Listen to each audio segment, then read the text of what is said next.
चुगली करने वालों, निंदा करने वालों, सुधर जाओ, क्योंकि आज ही मैंने चुगली करने वाले और निंदा करने वालों के लिए विभिन्न प्रकार की पुस्तकों में ढूंढा।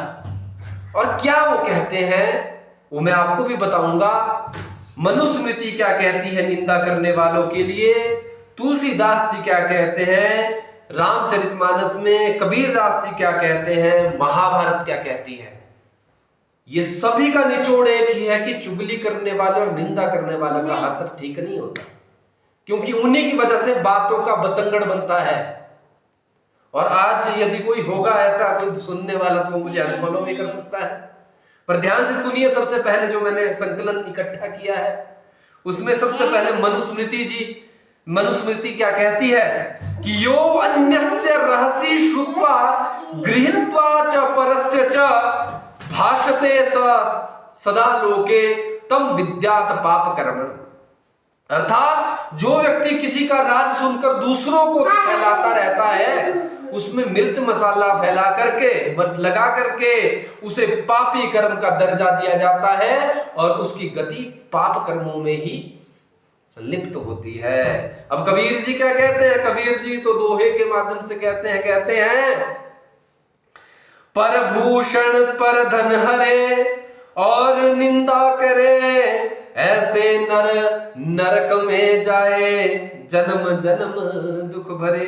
क्या कहते हैं कि जो दूसरों का सामान चुराते हैं या दूसरों की निंदा भर भर के करते हैं वो लोग नरक को जाते हैं और जन्म जन्मांतर तक कठिन यातनाओं को प्राप्त करते हैं। साथ ही तुलसीदास जी रामचरितमानस में कहते हैं पर दोष लघु करी उड़वई, आपू अधम सम लोक न पावई।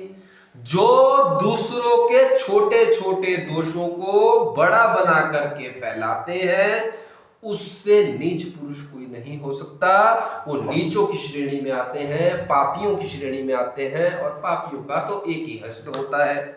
पश्चात महाभारत की चेतावनी क्या है, महाभारत कहते हैं यो ही गुह्यम परे ब्रूयात् पापिष्ठम तम विदुर्बुधा।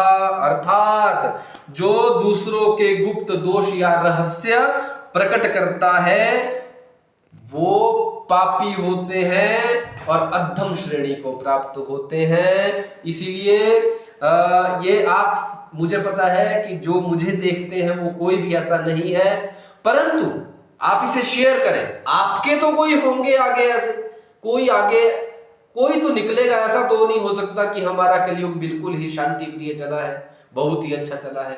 तो ये इतना इसे शेयर करें कि ये उस बेचारे जो निंदक है उस तक पहुंच पाए और वो समझ पाए कि भैया ये गलती नहीं करनी है।